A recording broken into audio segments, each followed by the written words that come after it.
Assalamualaikum warahmatullahi wabarakatuh. Hai para pencinta catur dan para catur mania, selamat datang kembali di Legenda Catur Dunia. Sebetulnya saya tidak ingin mengangkat permainan ini kawan, tapi ada beberapa teman-teman yang menginginkan untuk saya angkat permainan ini. Tentu kawan-kawan pastinya sudah tahu tentang viralnya seorang pecatur Indonesia yang bermain online kena ban dari chess.com setelah mengalahkan International Master Levi Rosman, yang juga seorang YouTuber dari Gotham Chess Channel. Tapi saya tidak akan masuk ke dalam ranah kontroversinya kawan. Di sini saya akan tunjukkan permainannya, bagaimanakah permainan Dewa Kipas itu sendiri saat mengalahkan Gotham Chess ini.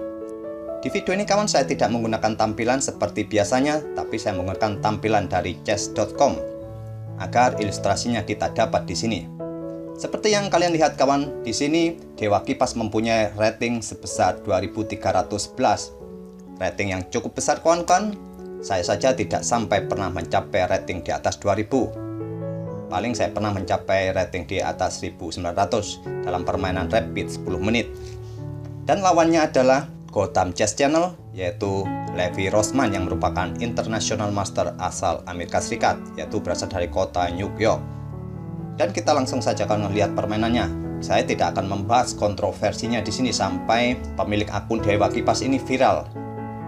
Tapi tampilannya kita sedikit rubah kawan-kawan agar nantinya juga terdapat analisa-analisa komputer. Jadi kita dapat nanti ilustrasinya permainannya seperti apa. Oke, seperti ini jadinya. Dan kita mulai permainannya.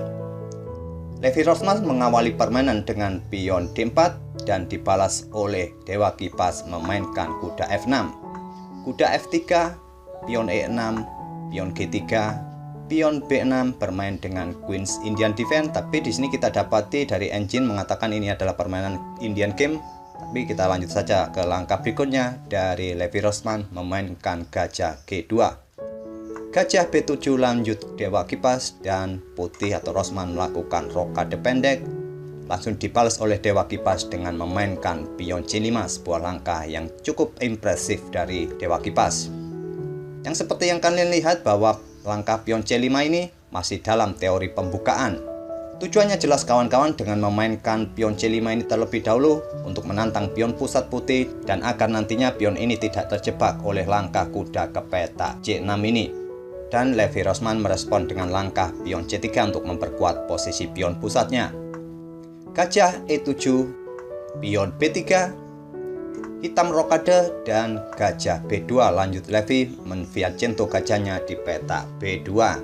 Dan Dewa Kipas melanjutkan dengan langkah pion pukul pion, dipukul balik oleh pion C. Selanjutnya Dewa Kipas memainkan atau mengembangkan kuda C6. Pion E3 lanjut Levi memperkuat posisi pionnya, dan gajah A6 mengancam benteng.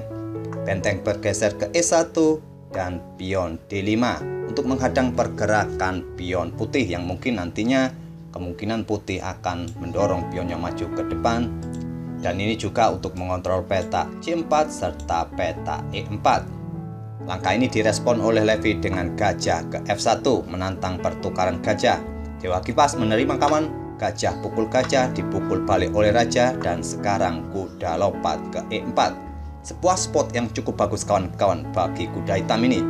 Kuda ini sekarang bagaikan monster yang cukup kuat di area pertahanan putih untuk mengontrol petak C3, petak D2, serta memberikan tekanan pada pion F2. Levi menggeser rajanya ke petak G2, dan Dewa Kipas melihat lajur C yang sudah terbuka kawan. Memanfaatkan lajur yang terbuka ini dengan segera menempatkan bentengnya ke petak C8. Seperti yang kalian lihat sampai langkah ke-14 ini kawan, banyak sekali langkah-langkah dari kedua pemain yang berbeda dengan saran-saran atau rekomendasi dari engine. Ini mengatakan kawan-kawan bahwa sampai langkah ke-14 ini kedua pemain masih bermain dengan pola pikirnya sendiri. Oke, kita lanjut langkah berikutnya. Oleh Levi memainkan pion A3 untuk mengontrol petak B4, dan sekarang kuda lompat ke petak A5. Membuka lajur bagi bentengnya untuk memberikan atau mengontrol lajur yang terbuka ini, sekaligus memberikan tekanan pada pion B3. Dan Levi pun merespon dengan langkah menteri ke petak D3. Selanjutnya Dewa Kipas memainkan pion F5 untuk memperkuat posisi kudanya di petak pusat. Di sini Levi melanjutkan dengan langkah kuda ke D2 melanjutkan pengembangan, dan Dewa Kipas melanjutkan dengan langkah yang cukup impresif yaitu pion G5. Langkah yang cukup bagus kawan-kawan, tujuannya mungkin kedepannya untuk mengusir kuda. Dan nantinya mungkin setelah kuda ini pindah kawan, maka kuda hitam akan baku hantam dengan kuda putih ini. Dan setelah dipukul oleh menteri, hitam bisa mendapatkan pion yang ada di peta B3 ini. Mungkin itulah ide sederhananya, dan Levi merespon dengan langkah beteng ke peta B1. Tentu saja, hitam atau Dewa Kipas melanjutkan rencana dengan pion G4 mengancam kuda. Kuda lompat ke peta E5.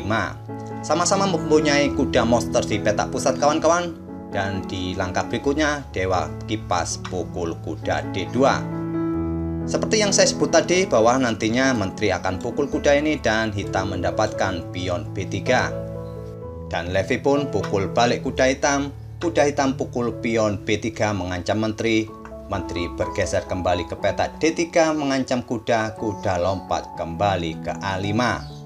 Dan Levi melanjutkan dengan langkah pion H3 menantang pion putih. Tapi tantangan ini tidak diterima oleh Dewa Kipas kawan. Dewa Kipas memainkan gajah ke peta D6.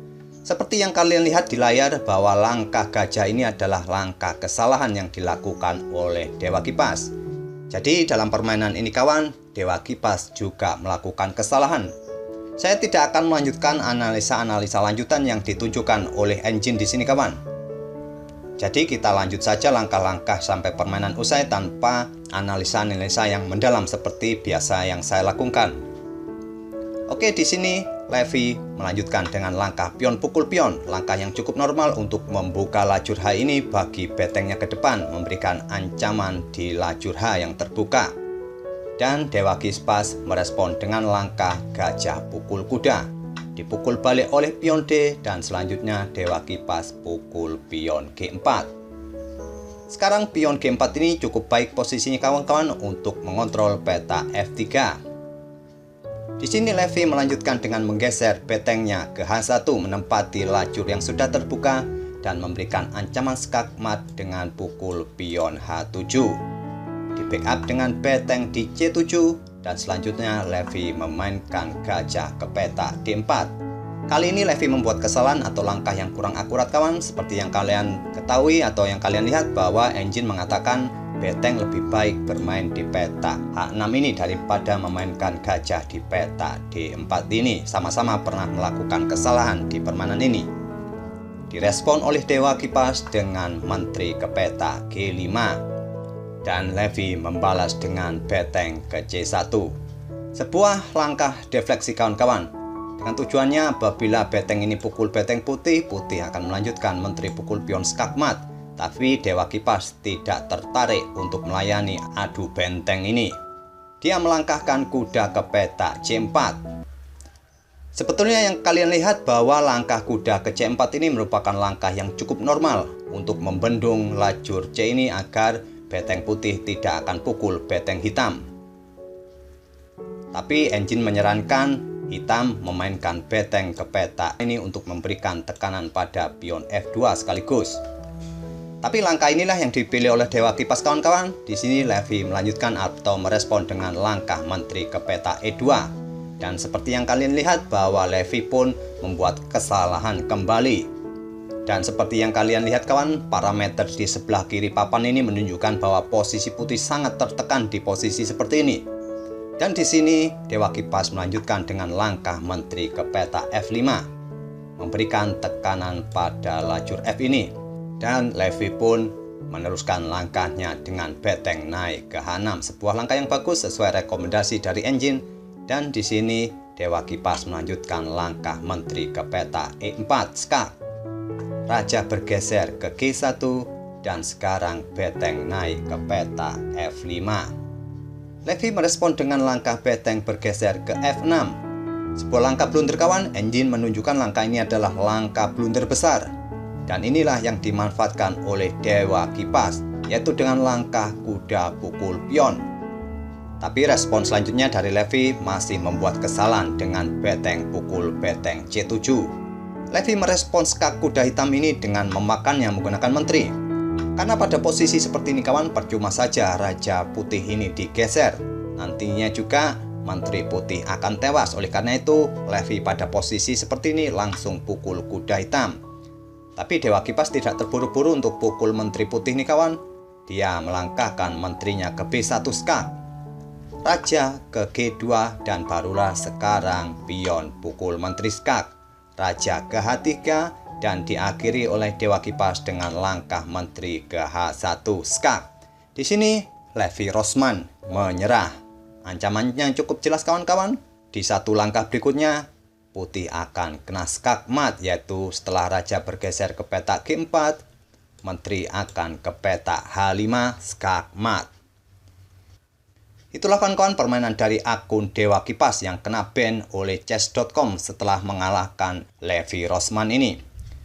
Seperti yang kalian lihat tadi kawan, bahwa langkah-langkah Dewa Kipas cukup bagus. Akurasinya 93,5%, sedangkan Levi 81,0%. Tapi langkah-langkah dari Dewa Kipas tadi ada beberapa langkah yang kurang akurat, yang tidak sesuai dengan rekomendasi engine. Saya rasa permainan Dewa Kipas jauh dari permainan engine. Dan saya rasa cukup sekian kawan untuk saya bahas permainan antara Dewa Kipas dan Levi Rosman ini. Kita akan bertemu di video-video lain berikutnya kawan. Terima kasih. Wassalamualaikum warahmatullahi wabarakatuh.